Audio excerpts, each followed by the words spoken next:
चलो ये देखो, ये हम आपको क्वेश्चंस करवा रहे थे, है ना, क्या चीज का, तो क्रॉस प्रोडक्ट डॉट हो चुका था, क्रॉस प्रोडक्ट का कल हमने एक क्वेश्चन आपको बताए थे। आज आप लोग आंसर निकाल के दीजिएगा। मैं आपको क्वेश्चंस लिख के दे रहा हूँ।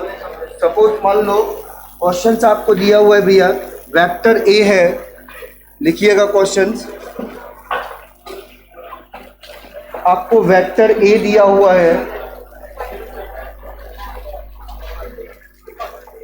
वेक्टर ए आपको दिया भैया 3i कैप प्लस में 2j कैप, है ना, और -5k कैप, ठीक है। और वेक्टर बी आपको दिया हुआ है, वेक्टर बी है 2i कैप है, माइनस में 6j कैप है और प्लस में 4k कैप है। और आपको बोला है कि vector A cross vector B कितना होगा निकालने। चलिए निकालिए। तो vector A cross vector B कितना होगा ये निकालना है आपको।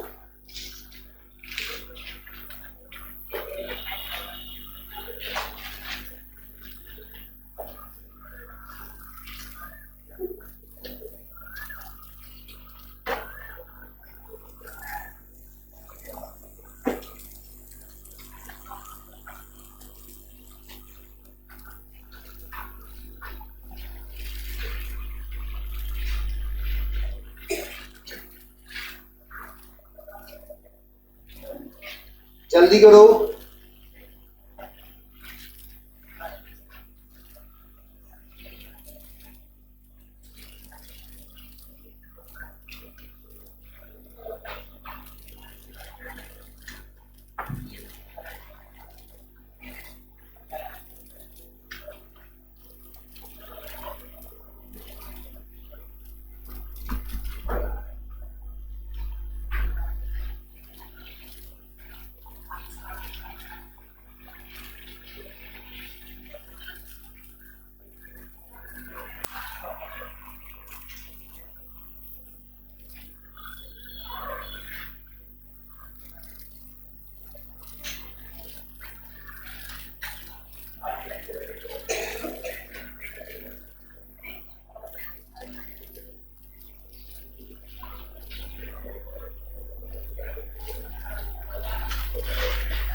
होगा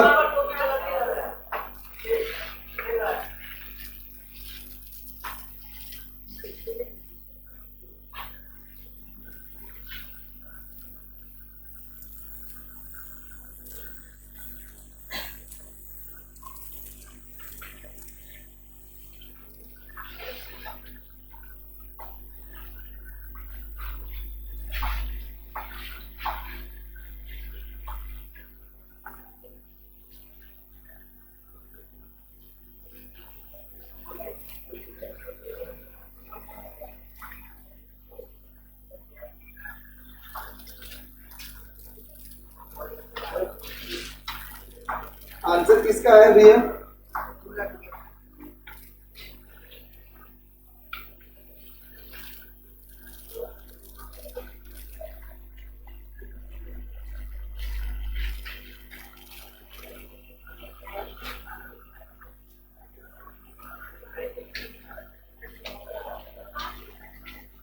आ गया आंसर? आया कि नहीं है बताइए दो।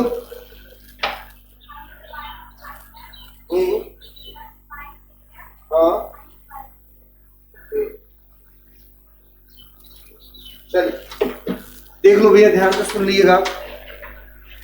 देखो, अगर आपको वेक्टर ए गिवन है, वेक्टर बी गिवन है और उसका ए क्रॉस बी निकालने के लिए मैंने कल आपको तरीका बताया था कैसे निकालते, क्या कंडीशन से निकालते। सुन लीजिए भैया, आपको फाइंड आउट करना है vector A cross vector B, है ना। ये सब कौन से मेथड से निकालेंगे? डिटर्मिनेंट्स के मेथड से। कौन सा मेथड से? डिटर्मिनेंट्स के मेथड से। तो देखिए डिटर्मिनेंट्स ले लेते हैं भैया, और अब मैंने आपको बताया ये क्या होता है, आई कैप जे कैप और ये क्या होगा के कैप, है ना, आई जे और के, ठीक है। यहाँ पर अगर मैं वेक्टर ए की बात करूंगा तो 3 होगा, यहाँ पर 2 होगा और ये कितना होगा, माइनस में 5 होगा। और ये देखिए 2 है, -6 है और ये क्या है, +4। ठीक है, ये वेक्टर ए है और ये कितना है, वेक्टर बी। ठीक है, मतलब वेक्टर ए के लिए हमने 3i कैप प्लस में 2j कैप और माइनस में 5k कैप रखे, और वेक्टर बी के लिए कितना रखे भैया, +2i -6j और कितना है, +4k। ठीक है, मैंने कल आपको बताया था कि अगर आपको vector A cross vector B निकालना है तो आप देखिए यहाँ पर i एक छोटा सा बॉक्स बनाइए, -j एक छोटा सा बॉक्स बनाइए और प्लस में कितना भैया, k और एक छोटा सा बॉक्स। याद आया कुछ, है ना। देखो अगर मुझे i के क्रॉस फाइंड आउट करना है तो भैया i को पहला रो है फर्स्ट रो और फर्स्ट कॉलम, है ना। ये फर्स्ट रो और ये फर्स्ट कॉलम हट जाएगा, है ना। क्या बचेगा, 2 -5। तो देखिए यहाँ पर 2 है, -5 है, -6 है और 4 है। तो ये यहाँ तक सब मिलाते चलिए भैया, जो आंसर है देखते ही ध्यान से, कितना है, 2 -5 -6 और 4 है। अगर मैं j की बात करूंगा तो j के लिए तो यही हट जाएगा और ये वाला हट जाएगा। 3 2 -5 और 4 कितना आएगा, 3 2 -5 और 4 आएगा, नहीं आएगा, है ना। और देखो k के आपके लिए भैया यहाँ से अगर आप बात करते हैं तो k हट जाएगा और ये मतलब फर्स्ट रो और थर्ड कॉलम, सेकेंड में भैया थर्ड में, ठीक है ना, थर्ड कॉलम कितना आएगा, 3 आएगा, 2 आएगा, 2 और -6। सही है। अब आपको क्या करना है, इसको कैलकुलेट करना है, और मैंने कैलकुलेशन आपको सिखाया था, कैलकुलेशन आपको सिखाया था। हाँ देखिए ध्यान से, अगर भैया a क्रॉस b है ना, तो ध्यान से समझिएगा, यहाँ पर क्या हो जाएगा, देखो 4 दूना 8 और जो 6 पंचे, तो ये माइनस तो ऑलरेडी है, प्लस हो जाएगा, तो माइनस में कितना होगा, 30i कैप लिख सकते हैं। सही है। अच्छा अब देखिए यहाँ पर -j के लिए 4 तिया 12 और क्या लिख देंगे, प्लस में कितना होगा, 5 दूना 10। ये पता है ना 10 क्यों आया प्लस में, क्योंकि माइनस ऑलरेडी यहाँ पर है और ये कितना आ रहा है, माइनस में 10 आ रहा है, तो माइनस माइनस कितना हो जाएगा भैया, प्लस हो जाएगा। ठीक है, और देखो प्लस यहाँ पर 6 3 18 और माइनस में कितना होगा, 4, ये k कैप होगा, हाँ या नहीं। देखिए ध्यान से भैया, भैया 8 को -30 करेंगे तो कितना आएगा, -22 i कैप, है ना। यहाँ पर कितना आएगा, माइनस में अगेन 22 क्या आएगा, j कैप, और इसको भी क्या लिख सकते हो भैया, माइनस में 22 k कैप। तो भैया अगर आप vector a cross vector b की बात कर लेते हैं तो आप 22 को कॉमन ले लो माइनस के साथ, तो यहाँ पर i प्लस j प्लस कितना होगा, k होगा। ये आपका आंसर आएगा। देखिए क्या ये आंसर आया सभी का, क्या सभी का आंसर आया, ये आप ध्यान से देखो, आया ही नहीं आया। चलिए अगले क्वेश्चंस के ऊपर चलते भैया, अगले क्वेश्चंस के ऊपर चलते हैं। और अगला क्वेश्चन आपको क्या बोला है, ध्यान से देखिएगा।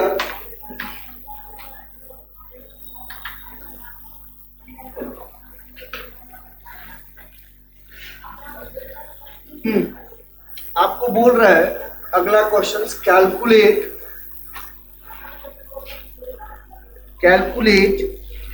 है ना, magnitude of cross A vector B vector का मैग्नीट्यूड निकालना है। व्हेन कब भैया, जब मैग्नीट्यूड ऑफ ए जो आपको दिया हुआ है भैया 2 दिया है ना, मैग्नीट्यूड ऑफ ए जो है आपके बराबर 2 के, कॉमा मैग्नीट्यूड ऑफ बी जो है वो भी बराबर दिया 4 का, है ना। And the angle between A and B, and the angle between A and B, मतलब ए बी के बीच का एंगल जो दिया है इस थीटा, और थीटा आपको दे दिया भैया 45। निकालिए तो,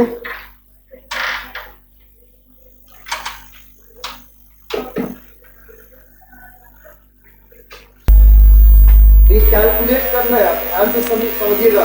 कैलकुलेट है magnitude of vector A cross vector B, जहां पर मैग्नीट्यूड ऑफ वेक्टर ए आपको गिवन है 2, मैग्नीट्यूड ऑफ बी आपको गिवन है 4, और दोनों वेक्टर मतलब ए और बी के बीच का एंगल दिया हो कितना, 45 डिग्री। तो हम कैसे निकालेंगे इसका क्रॉस, वो निकालना है।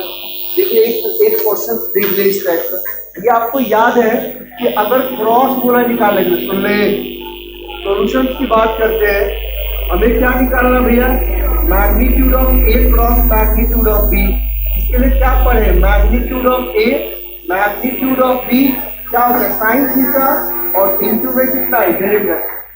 अरे हाँ यही पढ़े भैया, मैग्नीट्यूड निकालना है, मतलब कांस्टेंट की वैल्यू निकालना है, यहाँ पे वेक्टर नहीं मिलेगा आपको। अगर मैं मैग्नीट्यूड ऑफ ए की बात करता हूँ, ये 2 दिया है, मैग्नीट्यूड ऑफ बी की बात करता हूँ तो 4 है, और देखो पूरे में साइन कितना हो जाएगा, थीटा कितना है 45 है, और भैया यूनिट वेक्टर का मतलब 1 ना, जो डायरेक्शन बताता है। अब देखो कितना हो जाएगा, ये देखिए ध्यान से, 2 गुने में 4 और गुने में, क्या मैं इसको 1/√2 लिख सकता हूँ, बोल दिया, लिख सकते हैं ना। अच्छा, इसको √2 इंटू में √2 से मल्टीप्लाई करते हैं, रेशनलाइज करने आता है ना भाई, है ना, रेशनलाइज करते हैं। देखो ध्यान से, यहाँ पर 2 गुने में 4 है, गुने में √2 होगा, और √2 को √2 से मल्टीप्लाई करने पे 2 आएगा, आंसर कितना आएगा 4। बस खत्म, समझे? अरे समझे नहीं समझे, जल्दी कीजिएगा।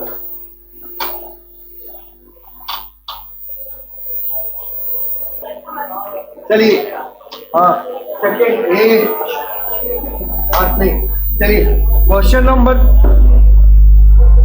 अगला क्वेश्चन, हाँ आई, अगले क्वेश्चन के ऊपर चलते। कैलकुलेट है,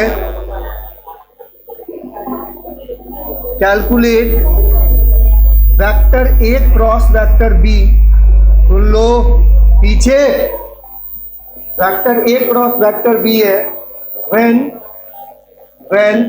अभी भी दिया हुआ मैग्नीट्यूड ऑफ ए जो है ना, मैग्नीट्यूड ऑफ ए जो दिया है वो आपको बोला है 1, एंड मैग्नीट्यूड ऑफ बी जो है वो आपको बोल रहा है 3 है, ठीक है।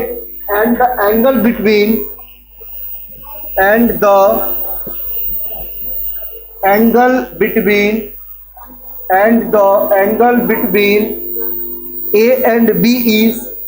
ए एंड बी इज थीटा, जो भैया 30 डिग्री के बराबर। निकालिए तो जल्दी,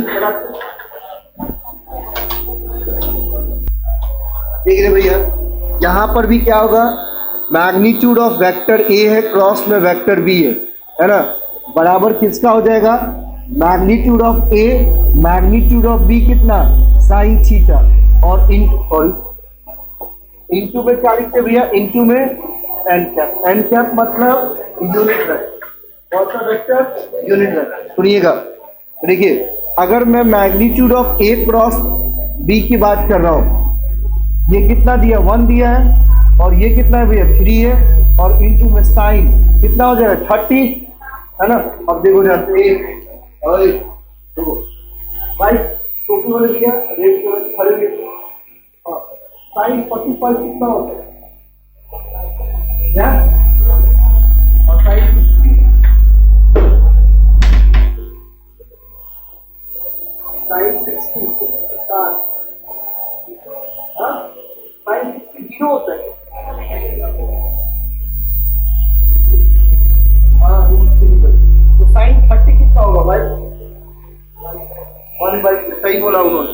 तो देखिए ध्यान से, तो 1 को 3 से मल्टीप्लाई करेंगे तो 4 होगा भैया,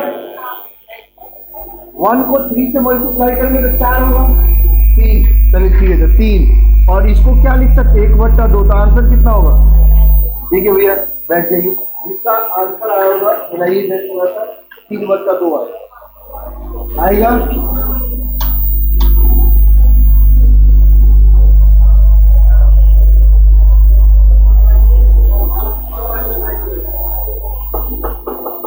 हाँ, ये चलिए अगला क्वेश्चन थोड़ा सा,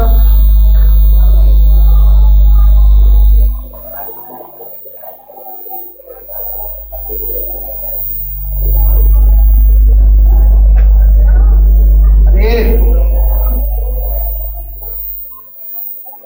इफ वेक्टर ए है 4i कैप प्लस में 2j cap, 4i cap plus में 2j कैप माइनस में k कैप है, ठीक है, एंड वेक्टर बी दिया हुआ है हुआ है वो 2i कैप माइनस में 6j कैप और माइनस में 3k कैप। तुम लोग ये जो दिया है वो आपको बोला है भैया 4i कैप प्लस में 2j कैप माइनस में k कैप है। एंड वेक्टर b जो है वो 2i माइनस में 6j और कितना भैया माइनस में 3k है। Then calculate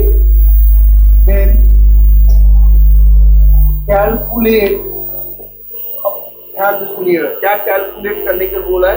then calculate a vector that perpendicular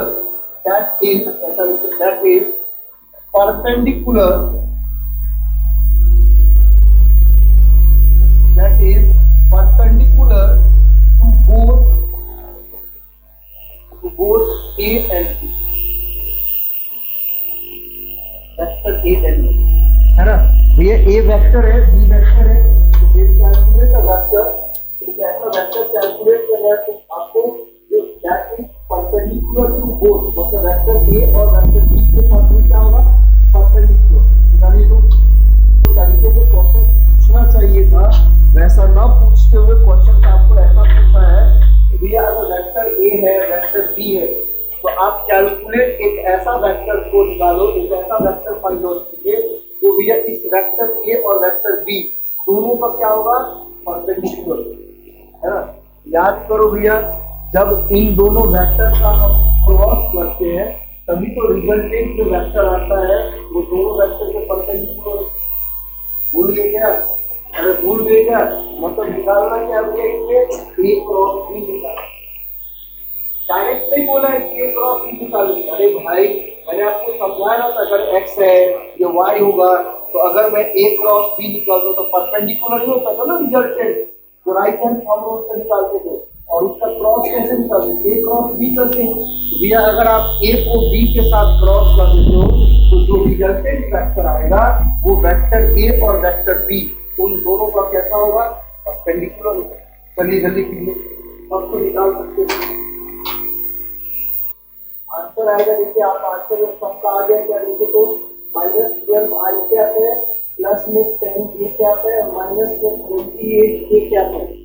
सुन लो भैया देखो आपको यहाँ पर कुछ और भी दिया अगर आपको वेक्टर A गिवन है 4i प्लस में 2j और माइनस में कितना है k और वेक्टर B गिवन दिया कितना है 2i है माइनस में 6j है और माइनस में कितना है 3k। मतलब आपको क्या निकालना है vector A cross vector B निकालना। आपको निकालना क्या है इधर देखो इधर A क्रॉस क्या निकालना है B निकालना ठीक है ना। ये आप समझे नहीं लगता है फिर से समझिए। मैंने आपको उस दिन बताया था कि अगर भैया ये x एक्सिस है I क्या है और ये मान लो y एक्सिस है तो j क्या है ना।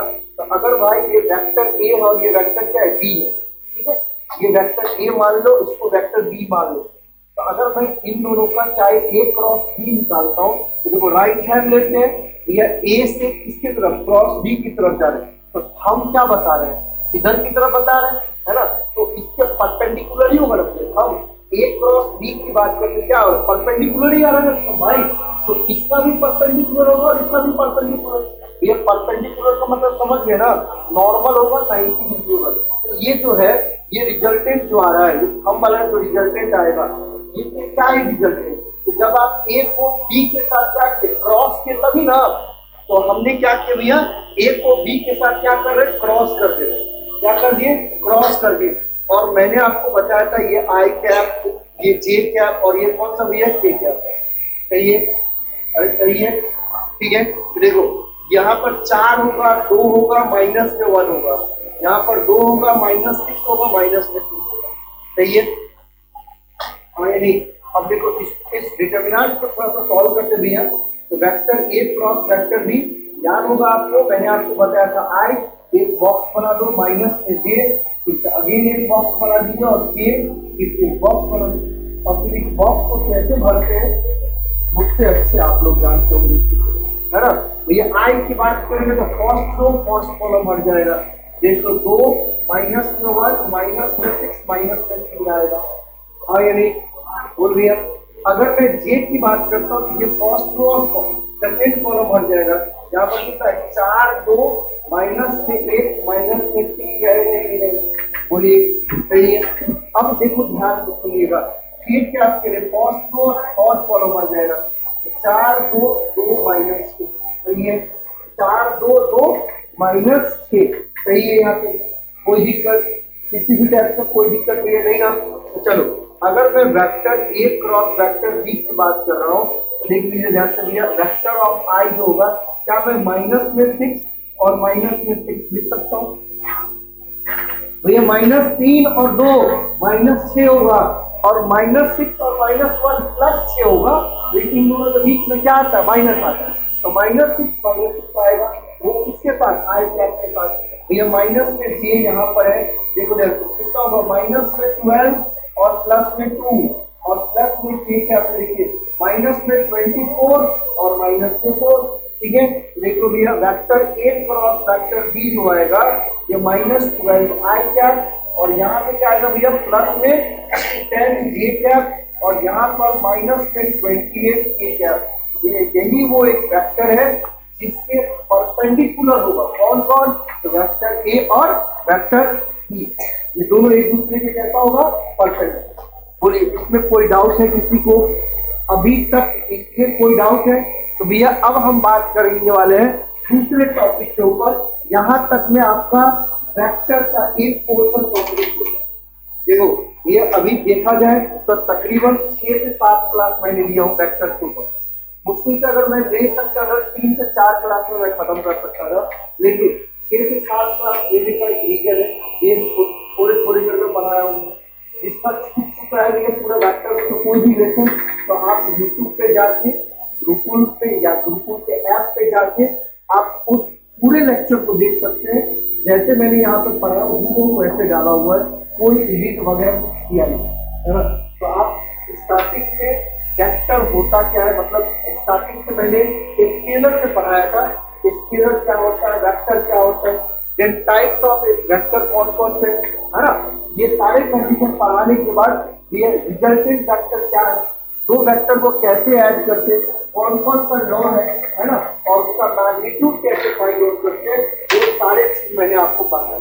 ठीक है, इसके बाद मैंने आपको बताया था कि दो वेक्टर का सब प्रोडक्ट, तो दो तरीके से प्रोडक्ट होता है, एक डॉट के तरीके से, क्रॉस के तरीके से। इससे पहले हमने डॉट पढ़ चुके हैं, और ये अभी जो हम कुछ कर रहे थे क्वेश्चन वगैरह, ये किससे का भी क्रॉस। तो यहाँ तक था आपका वेक्टर भी है।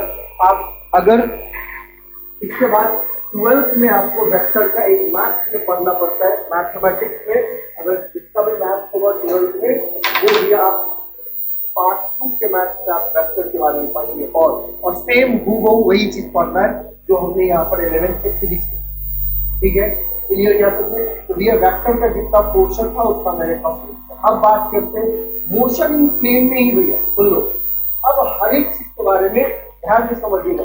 जैसे आप समझते होंगे कि डिस्टेंस है ना, ये डिस्टेंस आपको पता होगा, डिस्प्लेसमेंट आपको पता होगा, हमने स्पीड आपको पढ़ा है, वेलोसिटी क्या होता है वो भी पढ़ा है, एवरेज स्पीड क्या होता है वो भी पढ़ा है, एवरेज वेलोसिटी क्या होता है वो भी पढ़ा है, और साथ साथ एक्सेलरेशन भी पढ़ा है, मोशन इन स्पेस पढ़ा है ना भैया। अब उसी सारे टर्म्स को, मतलब स्पीड को, डिस्टेंस को, यहाँ पे एक्सेलरेशन तक हम इसमें पढ़ने वाले हैं, मोशन इन प्लेन में पढ़ने वाले हैं। और अब उन सारे टर्म्स का वेक्टर कैलकुलेशन समझ में आया है ना। तो ध्यान से उस चीज को देखते हैं। थोड़ा सा मैं इसके ऊपर ला लेता हूँ पीडीएफ, तो बढ़िया रहेगा। अगर जल्दी से आप नोट डाउन कर लीजिए फटाफट। हाँ चलिए, अरे चलिए हेडिंग डालिए। तो भैया हेडिंग डाल लेंगे position vector.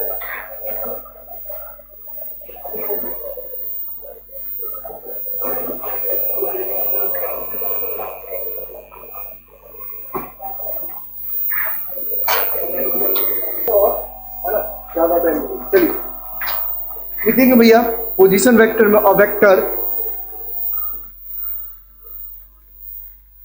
a vector that extend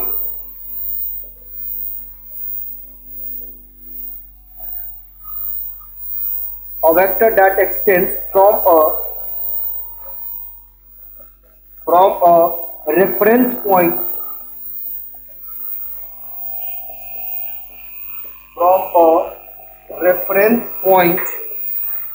to the point at which particle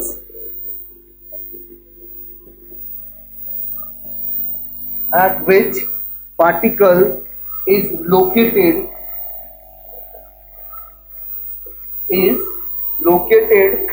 is called position vector. Is called position vector. Is called position vector. Diagram आप बना लेंगे भैया इसमें कुछ थोड़ा सा। ये आपका एक्स एक्सिस है, ये आपका वाई एक्सिस है, ये आपका ओ दिया हुआ है, ओरिजिन पॉइंट है। अगर मान लो कोई एक पार्टिकल्स है जो भैया पी पॉइंट पे है ना,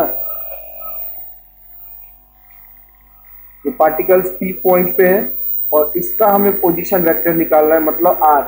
ये जो ओ पी जो हो जाएगा वो कुछ ओ ए प्लस में ओ बी के बराबर होगा, मतलब ये ए पॉइंट है और ये भी बी पॉइंट है, ठीक है।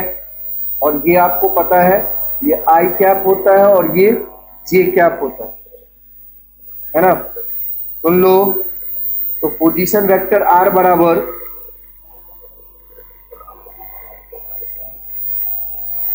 पोजीशन वेक्टर आर, ये जो आर जो है एक वेक्टर है, ये आपको क्या कहलाएगा, एक्स आई प्लस में क्या कहलाता है भैया, वाई। एक्स आई प्लस में कितना होगा, वाई जी। तो लो, ठीक है।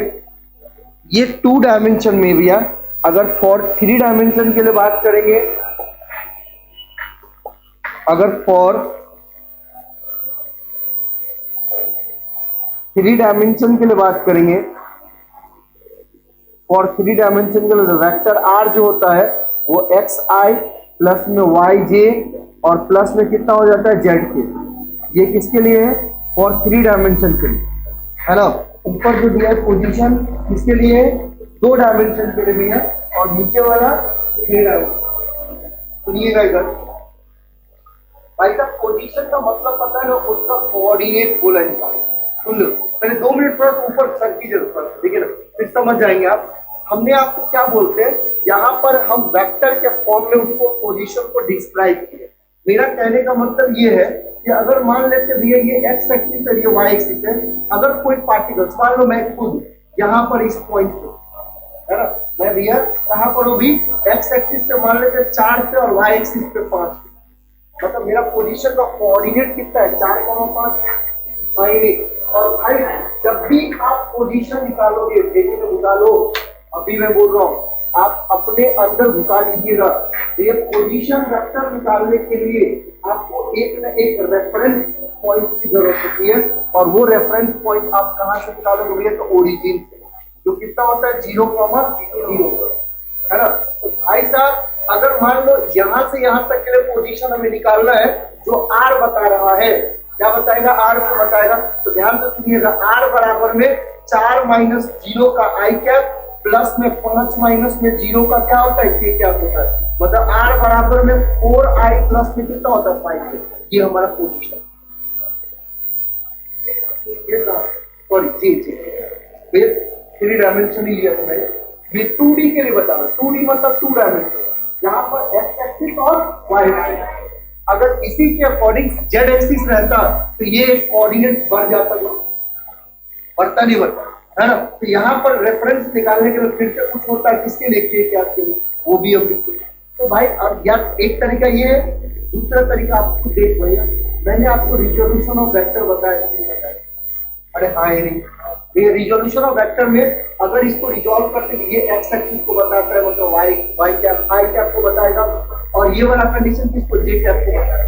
तो इस तरीके से भी लिख सकते हैं। तो यहाँ पर मैंने वही लिखा हूँ, देखो ये ओपी जो है, ये पोजीशन पॉइंट कहाँ पर है, पी पे है ना, पी पॉइंट तक का, इस पॉइंट का जो कोऑर्डिनेट है भैया कितना है, एक्स, वाई। कितना है भैया x, y। तो OP ये देखो एक चीज बता रहा, एक चीज और भैया, इन दोनों का वेक्टर क्या दोनों के बीच में 90 डिग्री है ये? भाई अगर मैं बात करूं तो लो ये सब कुछ पढ़ाए हुए भाई, आप आसानी से थोड़ा सा इसको कंपेयर कीजिए, आसान तरीके से आप समझ जाएंगे। मैं भी आपको बताने की कोशिश कर रहा हूँ। देखो जब से भैया मान लेते हैं ये एक्स आई क्या है और जे क्या है, ये आई है और कितना ये जे है, क्या इन दोनों के बीच का एंगल कितना 90 है। जब भैया दोनों 90 है, दोनों के बीच का एंगल कितना 90 है, तो याद करो पैरेललोग्राम में क्या पढ़ा है या रिजल्टेंट कंडीशन में क्या बताएगा। तो अगर भैया r बराबर कितना होता है रूट अंडर में a का स्क्वायर प्लस में b का स्क्वायर प्लस में कितना होगा 2ab cos थीटा ना, अरे बोल 2ab कितना cos थीटा, बोल ले भैया सुन ले।